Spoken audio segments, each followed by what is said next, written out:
നിൽക്കുമ്പോൾ തന്നെ സങ്കീർത്തനങ്ങൾ 80 8 മുതൽ 15 വരെയുള്ള വാക്യങ്ങൾ പ്രതിവാക്യമായി വായിച്ചു കേൾക്കാം. സങ്കീർത്തനം 80 8 മുതൽ 15 വരെയുള്ള വാക്യങ്ങൾ വാക്യപ്രതിവാക്യമായി വായിക്കാം. സങ്കീർത്തനങ്ങൾ 80. നീ മിസ്രൈമിൽ നിന്ന് ഒരു മുന്തിരിവള്ളി കൊണ്ടുവന്നു ജാതികളെ നീക്കിക്കളഞ്ഞ് അതിനെ നട്ടു. നീ അതിന് തടമെടുത്തു, അത് ഏത് ദേശത്ത് വളർന്നു. അതിൻ്റെ നിഴൽ കൊണ്ട് പർവ്വതങ്ങൾ മൂടിയിരുന്നു. അതിൻ്റെ കൊമ്പുകൾ ദിവ്യ ദേവദാരുക്കൾ പോലെയും ആയിരുന്നു. അത് കൊമ്പുകളെ സമുദ്രം വരെയും ചില്ലുകളെ നദി വരെയും നീട്ടിയിരുന്നു. വഴിപോകുന്നവരൊക്കെയും അതിനെ പറിപ്പാൻ തക്കവണ്ണം നീ അതിൻ്റെ വേലികളെ പൊളിച്ചു കളഞ്ഞത് എന്ത്? കാട്ടുപന്നി അതിനെ മാന്തിക്കളയുന്നു, വയലിലെ മൃഗങ്ങൾ ഇടന്നു കളയുന്നു. സൈന്യങ്ങളുടെ ദൈവമേ, തിരിഞ്ഞു വരയണമേ. സ്വർഗത്തിൽ നിന്ന് നോക്കി കടാക്ഷിച്ച് ഈ മുന്തിരിവള്ളിയെ സന്ദർശിക്കണമേ. നിന്റെ വലം കൈ നട്ടിട്ടുള്ളതും നീ എനിക്കായ വളർത്തിയ തൈയും പാലിക്കണമേ. പിതാവിനും പുത്രനും പരിശുദ്ധാത്മാവിനും മാത്രം ഉണ്ടാകട്ടെ, ആദ്യം ഇപ്പോഴും നീക്കുള്ള പ്രകാരം തന്നെ. ആമേൻ. നിൽക്കുമ്പോൾ തന്നെ സുവിശേഷ വേദഭാഗം വായിച്ച് കേൾപ്പിക്കും. വിശുദ്ധ യോഹന്നാൻ എഴുതിയ സുവിശേഷം 15-ാം അധ്യായം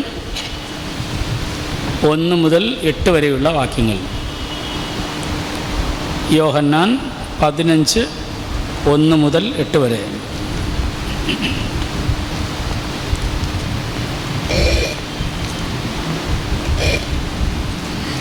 ഞാൻ സാക്ഷാൽ മുന്തിരിവള്ളിയും എൻ്റെ പിതാവ് തോട്ടക്കാരനുമാകുന്നു. എന്നിൽ കായ്ക്കാത്ത കൊമ്പൊക്കെയും അവൻ നീക്കിക്കളയുന്നു, കായ്ക്കുന്നതൊക്കെയും അധിക ഫലം കായ്ക്കേണ്ടതിന് ചെത്തി വെടിപ്പാക്കുന്നു. ഞാൻ നിങ്ങളോട് സംസാരിച്ച വചനം നിമിത്തം നിങ്ങളിപ്പോൾ ശുദ്ധിയുള്ളവരാകുന്നു. എന്നിൽ വസിപ്പിൻ, ഞാൻ നിങ്ങളിലും വസിക്കും. കൊമ്പിന് മുന്തിരിവള്ളിയിൽ വസിച്ചിട്ടല്ലാതെ സ്വയമായി കായ്പാൻ കഴിയാത്തതുപോലെ എന്നിൽ വസിച്ചിട്ടല്ലാതെ നിങ്ങൾക്ക് കഴിയുകയില്ല. ഞാൻ മുന്തിരിവള്ളിയും നിങ്ങൾ കൊമ്പുകളുമാകുന്നു.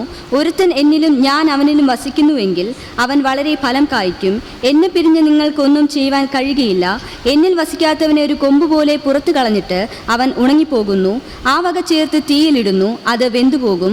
നിങ്ങൾ എന്നിലും എൻ്റെ വചനം നിങ്ങളിലും വസിച്ചാൽ നിങ്ങൾ ഇച്ഛിക്കുന്നത് എന്തെങ്കിലും അപേക്ഷിപ്പിൻ, അത് നിങ്ങൾക്ക് കിട്ടും.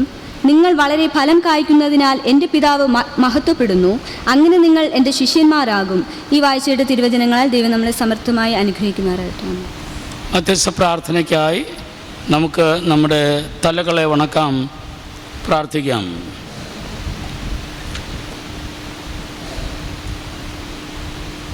ക്രൂശിൻ കാഴ്ചകൾ സദാ കാട്ടുകേ എൻ മുമ്പിൽ, യാത്ര ചെയ്യും നാൾക്കുനാൾ തന്നിഴലിൻ കീഴിൽ. ക്രൂശിങ്കൽ ക്രൂശിങ്കൽ എൻ മഹത്വം എന്നും, സ്വർഗനാട്ടിൽ സ്വസ്ഥം ഞാൻ കണ്ടെത്തും വാരേക്കും. പ്രാർത്ഥിക്കാം. കരുണാസമ്പന്നനായ ഞങ്ങളുടെ വാഴ്ത്തപ്പെട്ട നല്ല ദൈവമേ, കർത്താവേ, പതിവുപോലെ ഞങ്ങൾക്ക് നോയമ്പാരാധനയായി ഇന്ന് ആലയത്തിൽ കടന്നു വരുവാനും ദൈവവുമായി കർത്താവെ ഞങ്ങൾക്ക് ആരാധിച്ച് ശക്തിപ്പെടുവാനും ബലവാനായ ദൈവത്തിൻ്റെ കരങ്ങളിൽ നിന്ന് നന്മകൾ പ്രാപിക്കുവാനും അവസരം നൽകിയതിനായി സ്തോത്രം. വന്ന പ്രിയപ്പെട്ട എല്ലാവരെയും ഒരുപോലെ അനുഗ്രഹിച്ച് ആശീർവദിക്കണമേ എന്ന് പ്രാർത്ഥിക്കുന്നു. ആരാധനയുടെ ആരംഭം മുതൽ അവസാനം വരെയും അവിടുത്തെ കൃപയും സമാധാനവും അവിടുത്തെ കാവലും തുണയും തന്ന് ഞങ്ങളെ സഹായിക്കണമെന്ന് പ്രാർത്ഥിക്കുന്നു. ആത്മാവിലും സത്യത്തിലും ഞങ്ങൾക്ക് ആരാധിച്ച് മടങ്ങുവാൻ പരിശുദ്ധാത്മാവെന്ന കാര്യസ്ഥനെ ഞങ്ങൾക്ക് നൽകി സഹായിക്കണമെന്ന് ഞങ്ങൾ പ്രാർത്ഥിക്കുന്നു. ഞങ്ങൾക്ക് വേണ്ടി അവിടുന്ന് ക്രൂശിതനായി തന്നെത്താൻ യാഗമായതിലൂടെ ഞങ്ങളുടെ പാപങ്ങളും കഷ്ടങ്ങളും രോഗങ്ങളും മരണങ്ങളും എല്ലാം വിട്ട് ഞങ്ങൾ സ്വതന്ത്രരായി ജീവിപ്പാൻ തക്കവണ്ണം അവിടുത്തെ ജീവൻ തന്ന് ഞങ്ങളെ വിലയ്ക്ക് വാങ്ങി അവിടുന്ന് കാത്തു പരിപാലിക്കുന്ന കൃപകൾക്കായി സ്തോത്രം. ക്രൂശിൽ വെച്ച് അങ്ങ് ഞങ്ങൾ പറഞ്ഞ എല്ലാ വചനങ്ങളെയും ഞങ്ങൾ ഓർക്കുമ്പോൾ കർത്താവേ, പിതാവേ, ഇവർ ചെയ്യുന്ന എന്തെന്ന് ഇവർ അറിയുന്നില്ല, ഇവരോട് ക്ഷമിക്കണമേ എന്ന് വാക്കു തന്ന ദൈവം കർത്താവേ, ഞങ്ങളെയും ജീവിതത്തിൽ അത് യാഥാർത്ഥ്യമായി തീരുവാൻ കൃപ ചെയ്യണമെന്ന് പ്രാർത്ഥിക്കുന്നു. ക്രൂശിൽ കർത്താവ് പറഞ്ഞ ഓരോ കാര്യങ്ങളും ഞങ്ങളുടെ ജീവിതത്തിൽ യാഥാർത്ഥ്യമാക്കുവാൻ തക്കവണ്ണം അവിടുന്ന് ഞങ്ങളെ ബലപ്പെടുത്തി ശക്തിപ്പെടുത്തി സഹായിക്കണമെന്ന് ഞങ്ങൾ പ്രാർത്ഥിക്കുന്നു. കർത്താവെ, ഞങ്ങൾ ഇതേക്കുറിച്ച് ചിന്തിക്കുവാനും അനുഭവിക്കുവാനും അതിൽ ഞങ്ങൾ വിശ്വസ്തരായി ജീവിപ്പാനും സഹായിക്കണമെന്ന് ഞങ്ങൾ പ്രാർത്ഥിക്കുന്നു. ആരാധന കൊണ്ട് ഞങ്ങളുടെ ജീവിതത്തിൽ ഒരു നന്മയും സന്തോഷവും സമാധാനവും ഉണ്ടാകുവാൻ കൃപ ചെയ്യണമേ. ഞങ്ങളുടെ പാപത്തിൻ്റെ പരിഹാരയാഗമായി തീർന്ന കർത്താവെ, ഞങ്ങൾക്ക് നിത്യരക്ഷ പകർന്നു തരുവാൻ വേണ്ടി അവിടുന്ന് ശാപമായി തീർന്ന് ഞങ്ങൾക്ക് രക്ഷ നേടിത്തന്ന കർത്താവെ, ഞങ്ങൾക്ക് നിത്യമായ ഒരു ഭവനം സ്വർഗത്തിൽ കരുണയോടെ കാത്തു സൂക്ഷിക്കുന്ന സൗജന്യമായ ഒരു ഭവനം അവിടെ ഞങ്ങൾക്ക് വേണ്ടി കരുതിയിരിക്കാൻ സ്തോത്രം. ഒരു ശാശ്വത ഭവനത്തിൽ ഞങ്ങൾ എത്തിച്ചേരുവോളം അവിടുത്തെ കരങ്ങൾ ഞങ്ങളെ സൂക്ഷിക്കണമേ എന്ന് പ്രാർത്ഥിക്കുന്നു. എല്ലാ ശാപങ്ങളും ദോഷങ്ങളും കഷ്ടങ്ങളും ഭാരങ്ങളും എല്ലാം കർത്താവെ ഞങ്ങൾക്ക് അത് അനുഗ്രഹമാക്കി മാറ്റണമെന്ന് പ്രാർത്ഥിക്കുന്നു. ദൈവ സാന്നിധ്യം ഞങ്ങൾ അനുഭവിപ്പാൻ സഹായിക്കണമേ. കൂടാരമായ ഭവനം അഴിഞ്ഞു പോയാൽ കൈപ്പണിയില്ലാത്ത ഒരു നിത്യഭവനം ഞങ്ങൾക്ക് സ്വർഗത്തിലുണ്ട്. ഞങ്ങൾക്ക് അത് പ്രാപിക്കുവാനുള്ള ഭാഗ്യവും കൃപയും അവിടെ ദാനമായി നൽകിയിരിക്കാൻ സ്തോത്രം. കർത്താവെ, അവനവൻ്റെ പ്രവർത്തിക്കത്തക്ക പ്രതിഫലം കൊടുക്കുമെന്ന് വാക്ക് പറഞ്ഞ ദൈവം പ്രവർത്തിക്കത്തക്ക പ്രതിഫലം അനുഭവിക്കുവാൻ സ്വർഗത്തിലെ അവിടെ ഞങ്ങളെ കാത്തിരിക്കുന്നതുകൊണ്ട് സ്തോത്രം.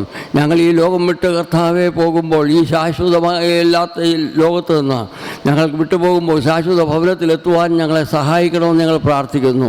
ഞങ്ങളിവിടെ ആരാധിച്ചത് അത് അനുഗ്രഹത്തിന് കാരണമാകട്ടെ, അതിന് കാരണമാകട്ടെ കർത്താവെ. ഞങ്ങളുടെ എല്ലാ കുറവുകളെയും കുറ്റങ്ങളെയും അവിടുന്ന് ക്ഷമിക്കുകയും അവിടുന്ന് ഞങ്ങൾക്ക് പാപബലിയായി തീർന്ന കർത്താവിൻ്റെ സാന്നിധ്യം കൊണ്ട് ഞങ്ങൾ ഓരോരുത്തരും അനുഗ്രഹിക്കപ്പെടുവാൻ രക്ഷിക്കപ്പെടുവാൻ സഹായിക്കുന്നതുകൊണ്ട് സ്തോത്രം.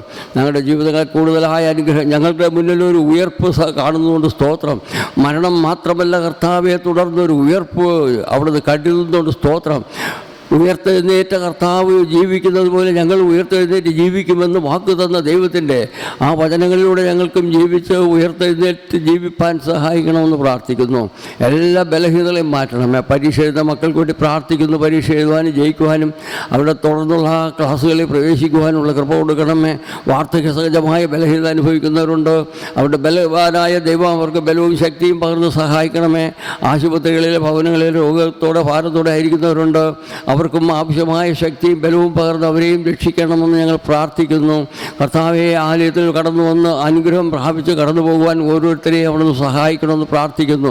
ഞങ്ങളുടെ ആലയത്തെ നോക്കി ആരാധിക്കുന്ന പ്രാർത്ഥിക്കുന്ന ഓരോ പ്രാർത്ഥനാ വാക്കുകളും കർത്താവെ അത് ഫലവത്താക്കി കൊടുക്കണമെന്ന് ഞങ്ങൾ പ്രാർത്ഥിക്കുന്നു. അങ്ങനെ നോക്കി പറയുന്ന ഓരോ കാര്യങ്ങൾക്കും അവർക്ക് പ്രതിഫലമായി ഉണ്ടാകുവാൻ, അതിനൊരു നന്മ ഉണ്ടാകുവാൻ അവിടുന്ന് കൃപ ചെയ്യണമേ എന്ന് ഞങ്ങൾ പ്രാർത്ഥിക്കുന്നു.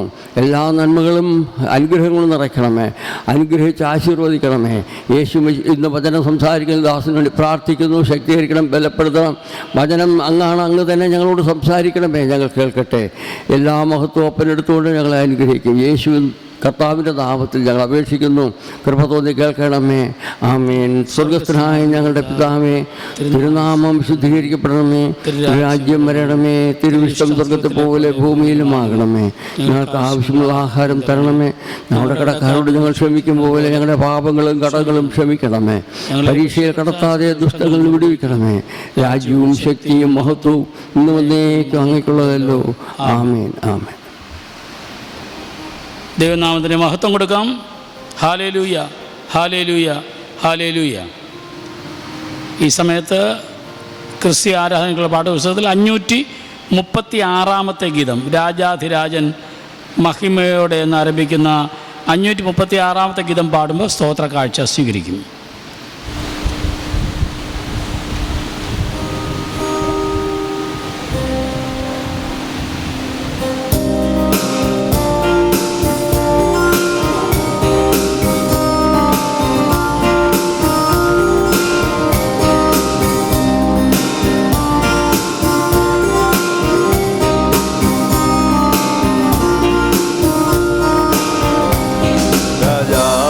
രാജൻ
വാസം ചെയ്യുന്ന കാലം സമീപമായി പ്രിയരേ, കാലം സമീപമായി പ്രിയരേ.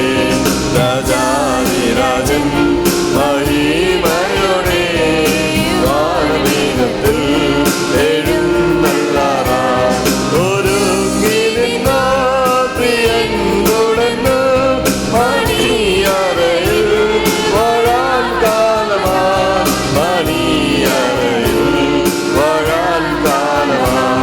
രാജാതിരാജൻ മഹിമയോടെ വാനമേഘത്തിൽ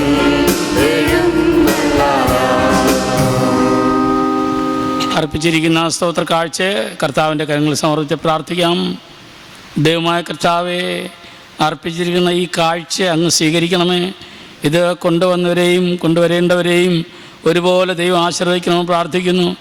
അർപ്പിച്ചിരിക്കുന്ന കാഴ്ച അങ്ങ് സ്വീകരിക്കണമേ. കർത്താവെ, ആകാശത്തിലെ കിളിവാൽത്തുന്ന സമൃദ്ധമായ നന്മ എല്ലാവരും അനുഭവിപ്പാൻ ദൈവം സഹായിക്കണമേ. ഈ സമർപ്പിച്ച കാണിക്കയിലൂടെ ഞങ്ങളെ തന്നെ മുഴുവനായും കർത്താവിന് സമർപ്പിക്കുവാൻ ദൈവമേ അങ്ങ് സഹായിക്കണമെന്ന് പ്രാർത്ഥിക്കുന്നു. കർത്താവായ ദൈവവചനം ഞങ്ങൾ ധ്യാനിക്കുവാനായിട്ട് ഒരുങ്ങുന്നു. കർത്താവിൻ്റെ കൃപ ഞങ്ങളോട് കൂടെയിരിക്കും.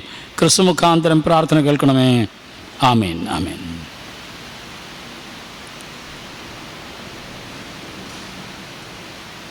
നാളത്തെയും ആരാധന കൃത്യം 7:00 തന്നെ ആരംഭിക്കും. നാളെ കൊയർ പ്രാക്ടീസ് ഉണ്ട്. മറ്റന്നാളത്തെ ആരാധന 7 മുതൽ 8 വരെയാണ്. സാധാരണ ഒരുക്കാരാൻ്റെ സമയമാണ്. പ്രത്യേകം ഓർക്കുക. ഇന്ന് കടന്നു വന്നിരിക്കുന്ന എല്ലാ പ്രിയപ്പെട്ടവരെയും കർത്താവായ യേശു ക്രിസ്തുവിൻ്റെ നാമത്തിൽ സ്നേഹവന്ദനം ചെയ്യുകയും ഈ ആരാധനയിലേക്ക് സ്വാഗതം ചെയ്യുന്നു. പകലുള്ള അനേക തിരക്കുകളുടെ മധ്യേ ദൈവത്തിൻ്റെ പ്രവൃത്തി വെളിപ്പെടുവാൻ തക്കവണ്ണം ദൈവം നമ്മളിവിടെ ഇടയാക്കുന്നതോർത്ത് ഞാൻ ദൈവത്തെ സ്തുതിക്കുകയും ദൈവത്തിന് മഹത്വം കരയേറ്റുകയും ചെയ്യുന്നു. ഇന്ന് നാം ചിന്തിക്കുന്ന വിഷയം യേശുവിനോട് പറ്റിച്ചേരുക, യേശു ക്രിസ്തുവിനോട് കൂടെ പറ്റിച്ചേരുക. മത്തായി സുവിശേഷത്തിൽ, യോഹന്നാൻ സുവിശേഷത്തിൽ ഇന്ന് വായിച്ചു കേട്ട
അതിന്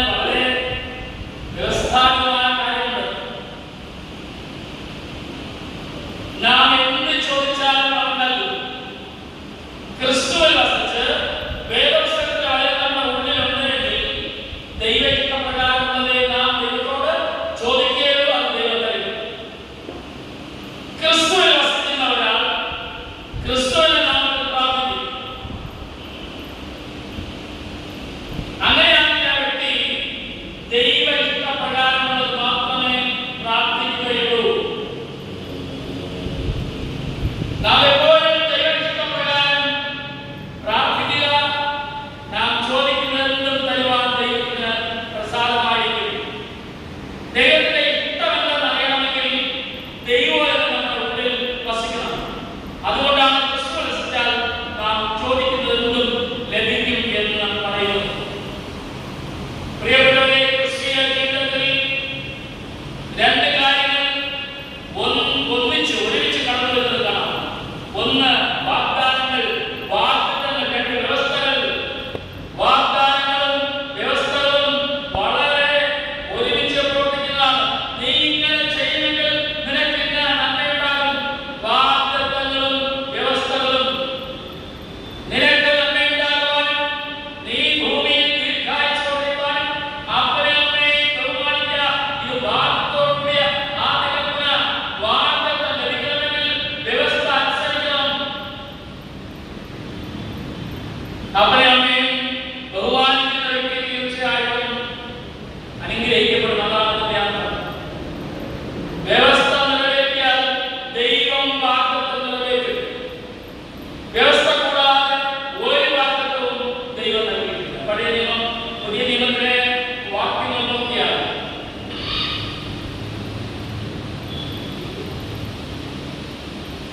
നമുക്കത് വ്യക്തമായി കാണാൻ കഴിയും. വിശ്വാസമുണ്ടെങ്കിൽ ദൈവം അവരുടെ അപേക്ഷ നിറവേറ്റും. മറ്റുള്ളവരോട് ക്ഷമിച്ചാൽ ദൈവം അയാളോടും ക്ഷമിക്കും. വാഗ്ദത്തവും വ്യവസ്ഥയും. ഒന്ന് ഉദാഹരണമാണ് ഞാൻ പറയുന്നത്. ഒന്ന്, വിശ്വാസമുണ്ടെങ്കിൽ ദൈവം അവന്റെ അപേക്ഷ നിറവേറ്റും. വിശ്വാസത്തോടെയാണ് നീ പ്രാർത്ഥിക്കുന്നത് എന്ന ഭാഗമുണ്ട്. സമയത്തോടുകൂടി ഞാൻ പറയുന്നില്ല. മറ്റുള്ളവർ ക്ഷമിച്ചാൽ ദൈവം അയാളോടും ക്ഷമിക്കും. ദൈവത്തോട് അടുത്തില്ലെല്ലാം ദൈവം നമ്മോടും അടുത്ത് വരും. ഇതെല്ലാം വ്യവസ്ഥയും വാഗ്ദത്തവുമാണ്. നിങ്ങളിൽ എന്റെ വചനം നിങ്ങളിൽ വസിച്ചാൽ നിങ്ങൾ ഇച്ഛിക്കുന്നത് എന്തെങ്കിലും അപേക്ഷിക്കും, അത് നിങ്ങൾക്ക് തരും. യേശുക്രിസ്തുവിന്റെ വാഗ്ദത്തവചനമാണ്. പലപ്പോഴും നമ്മുടെ അപേക്ഷകൾ പരാജയപ്പെടുത്തുന്നതിന്റെ ഒരേ ഒരു കാരണം നാം ശരിയായ രീതിയിൽ പ്രാർത്ഥിച്ചില്ല, വ്യവസ്ഥ അനുസരിച്ച് പ്രാർത്ഥിച്ചില്ല എന്നുള്ളതാണ്. ഭാഗം മറ്റൊരു ദിവസം ചിന്തിക്കാം, തുടർന്ന് ചിന്തിക്കാം എന്ന് ആഗ്രഹിക്കുന്നു. പ്രിയപ്പെട്ടവരെ, നമ്മുടെ പ്രാർത്ഥന ദൈവം കേട്ട ഉത്തരം നൽകണമെങ്കിൽ പ്രധാനമായും യേശുവിന്റെ സ്വഭാവം നൽകണം. പരിശുദ്ധാത്മാവിനെ രസിക്കണം. അതുപോലെ കൊമ്പ് മുന്തിരിയുടെ വസിച്ചുകൊണ്ട് അതിന്റെ നീര് ഊറ്റി ഫലം പുറപ്പെടുവിക്കുന്ന പോലെ നാം ഫലം പുറപ്പെടുവിച്ചാൽ വാഗ്ദത്തം നമുക്ക് ലഭിക്കും. അതിന്റെ വ്യവസ്ഥകൾ അനുസരിക്കുക എന്ന് പറഞ്ഞാൽ ദൈവവചനം അനുസരിക്കുക. ക്രിസ്തുവിന്റെ സ്വഭാവം നൽകണം. വേദപുസ്തകത്തിന്റെ ആ വചനത്താൽ നാം നിറയപ്പെടും. അതിൽ ദൈവത്തിന്റെ പരിശുദ്ധാത്മാവ് നമ്മെ ഏവരെയും സഹായിക്കുമാറാകട്ടെ. ആമേൻ. പ്രാർത്ഥന. ഞങ്ങളെ സ്നേഹിക്കുന്ന ദൈവത്തെ ശ്രദ്ധിക്കുക. ഈ അനുഗ്രഹിക്കപ്പെട്ട ദിവസത്തിന്റെ കർത്താവിന്റെ സന്നിധിയിൽ ഞങ്ങൾ നിലവിളക്കുവാൻ ദൈവം കൃപ നൽകിയതിനായി സ്തോത്രം. കൊമ്പിന് മുന്തിരികളിൽ വസിച്ചില്ലാതെ ഫലകായ്ക്കാൻ കഴിയുകയില്ല. ഞങ്ങൾ ദൈവത്തിൽ വസിച്ചാൽ ദൈവം ഞങ്ങളിൽ വസിക്കും. യേശുവിന്റെ സ്വഭാവം ഞങ്ങളുണ്ടെങ്കിൽ, പരിശുദ്ധാത്മാവിന്റെ ഫലങ്ങൾ ഞങ്ങളുണ്ടെങ്കിൽ സാക്ഷിക്ക് നയിക്കുമെങ്കിൽ ഞങ്ങൾ അപേക്ഷിക്കുന്നതൊക്കെ ഞങ്ങൾക്ക് വാഗ്ദത്ത വിഷയമായി ദൈവോചനത്തിന്റെ വ്യവസ്ഥ തരാമെന്ന് ഞങ്ങൾക്ക് വാക്കുകളുടെ ദൈവം. രാത്രി ഞങ്ങൾ കേട്ട വചനത്തെ ഹൃദയത്തിൽ സംഗ്രഹിച്ചു ഞങ്ങളുടെ ജീവിതത്തിൽ ഏറ്റവും നല്ല അനുഭവിക്കാൻ സഹായം. കടന്നു വന്നിരിക്കുന്ന ജനത്തെ ദൈവം ആശീർവദിച്ച് അനുഗ്രഹിക്കണം. കടക്കയാത്രയിൽ ദൈവത്തെ കൂടെ ഇരിക്കണം.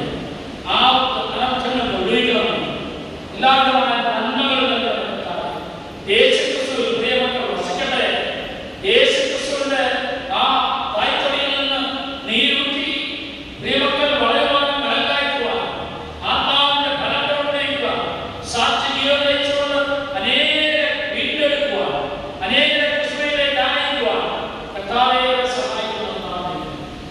കർത്താവായ ദൈവമേ, ക്ഷീണാവസ്ഥയിൽ കടന്നുകൊണ്ടിരിക്കുന്ന ദൈവത്തിന്റെ പ്രകാശം നൽകുകയും ആശ്വാസവും സമൃദ്ധമായ ജീവൻ നൽകണമേ. രാവിലെ ഞങ്ങളുടന്ന് അങ്ങനെ കൊണ്ടുകണ്ട് ദൈവത്തെ മഹത്വപ്പെടുത്താൻ ദൈവം സഹായിക്കും. എല്ലാ മഹത്വമേ പ്രാർത്ഥനകളെ ആമേൻ. സമാധാനത്തോടെ ആശീർവാദത്തോടെ കർത്താവായ യേശുക്രിസ്തുവിന്റെ കൃപയും പിതാവായ ദൈവത്തിന്റെ സ്നേഹവും ആശ്വസിപ്പിക്കുന്ന പരിശുദ്ധാത്മാവിന്റെ സംസർഗവും ഉണ്ടായിരുന്നു. നാം ഏവരോടും നാം കേട്ട വചനത്തിന്റെ അനുഗ്രഹത്തോടും ഇതൊന്നേക്കുണ്ടായിരുന്ന